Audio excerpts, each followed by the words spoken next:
Hello student, my self S Mishra. और आज हम लोग फिजिक्स का नया चैप्टर शुरू करेंगे जो कि 11th क्लास का 12th क्लास का है, electric resistance and Ohm's law. इसमें जो पहली बात करेंगे इलेक्ट्रिक करंट की करेंगे। देखिए, कोई भी कंडक्टर हो, करंट मेनली कंडक्टर फ्लो करती है। कोई भी कंडक्टर में अगर करंट फ्लो कर रही है तो ये हमें पता है कि इलेक्ट्रॉन्स जो हैं वो दो टाइप के उनके मोशन होते हैं, रिवोल्यूशन और रोटेशन। जब रिवोल्यूशन को हम ट्रांसलेशन मोशन में बदल देते हैं तो वही चीज़ हमारी करंट कहलाती। कहने का मतलब है कोई भी कंडक्टर अगर होगा, इसमें इलेक्ट्रॉन्स को अगर यूनिडायरेक्शनल दे दिया जाए, जो रिवोल्यूशन कर रहे हैं उनको अगर हम ट्रांसलेशन मोशन में बदल दें तो उसी को हम करंट कहते हैं, फ्लो ऑफ इलेक्ट्रॉन्स कहते हैं, फ्लो ऑफ चार्ज कहते हैं। कहने का मतलब है कि अगर ये कोई कंडक्टर है, इसमें इलेक्ट्रॉन्स फ्लो कर रहे हैं तो किसी पर्टिकुलर पॉइंट पे अगर टी टाइम पर क्यू चार्ज फ्लो कर रहा है तो हम बोलेंगे I = Q/T, that is rate of flow of charge.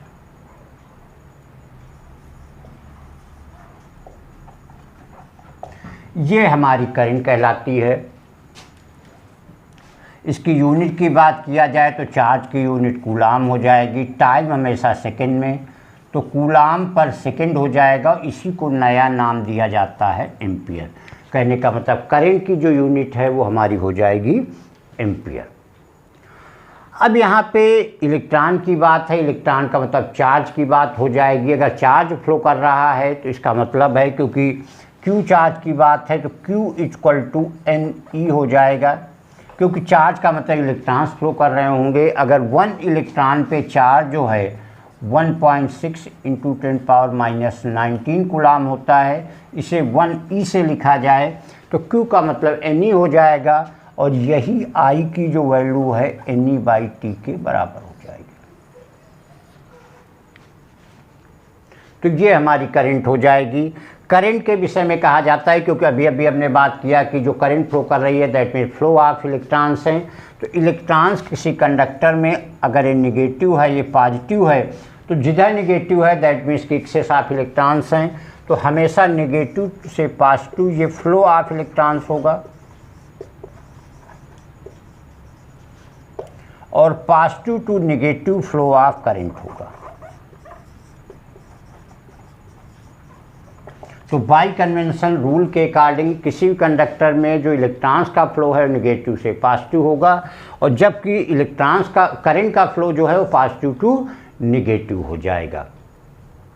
यहाँ पे एक चीज़ देखने वाली है कि करंट के केस में करंट जो है, क्योंकि इसमें मैग्नीट्यूड भी है, डायरेक्शन है, -2 पॉजिटिव है, बट इसके बाद करंट हमारी एक स्केलर क्वांटिटी है।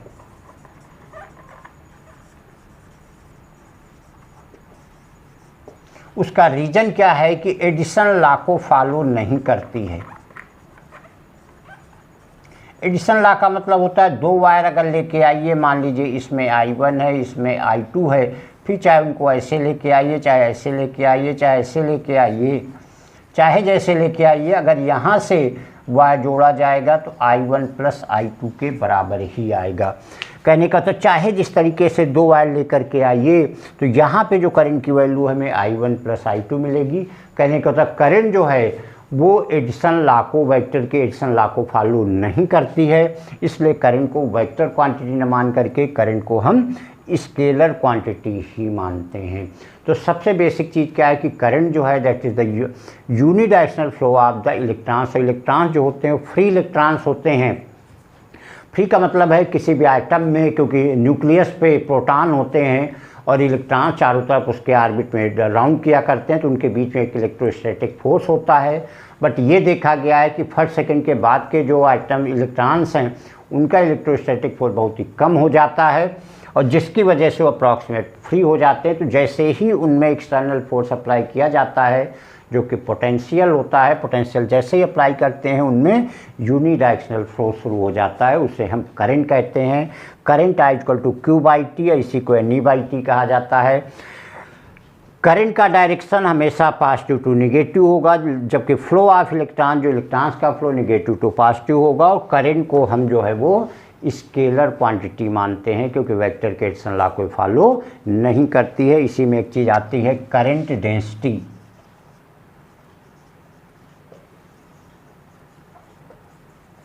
ये J होती है और J की वैल्यू I/A होती है।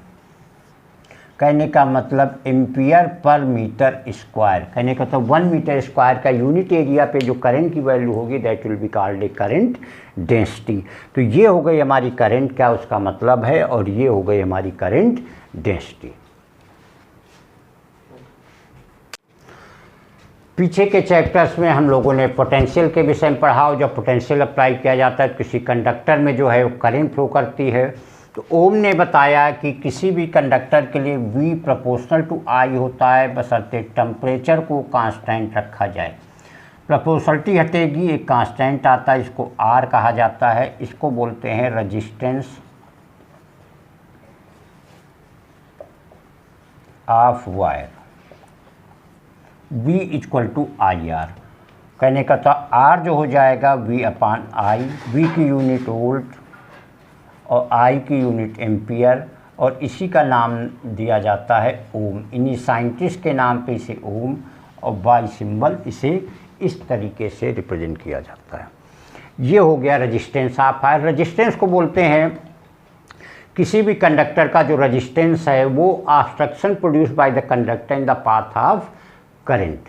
जब कंडक्टर में करंट फ्लो करेगी तो उसके पाथ में जो ऑब्स्ट्रक्शन होता है उसे ही उसका रेजिस्टेंस कहा जाता है। रेजिस्टेंस बेसिकली जो फैक्टर होते हैं वो लेंथ पे,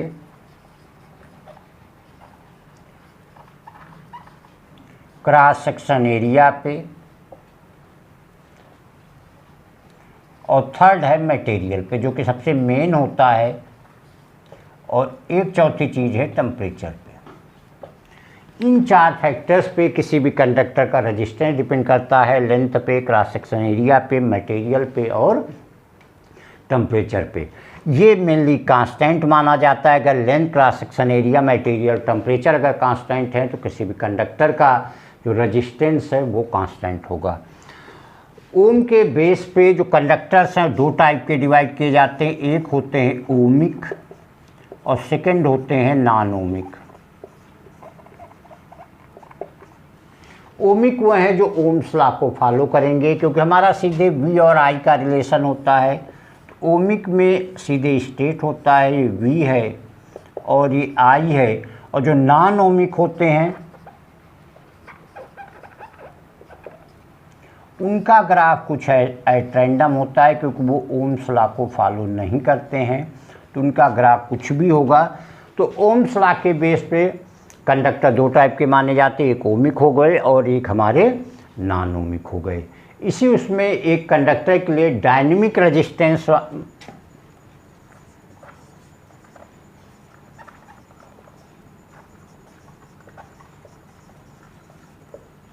ये डेल्टा R जो है डेल्टा V/I के बराबर होता है, कह लीजिए डेल्टा I के बराबर होता है।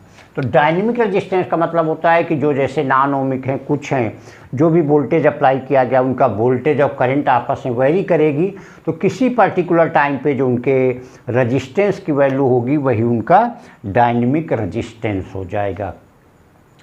तो ओम ने बेसिकली देखिए यहाँ एक कॉन्सेप्ट की चीज़ समझने वाली क्या है कि ओम ने V और I के बीच का एक फैक्टर बताया है, वो है कि ऑब्स्ट्रक्शन इन द कंडक्टर। एक नॉर्मल सी बात होती है, जैसे एक टीचर पढ़ाता है क्लास में 40, 50, 60 जो भी लड़के हैं, टीचर सबके लिए बराबर पढ़ाता है, लेकिन लड़का कितना ग्रेस्प करता है उसकी कैपेसिटी पे डिपेंड करता है।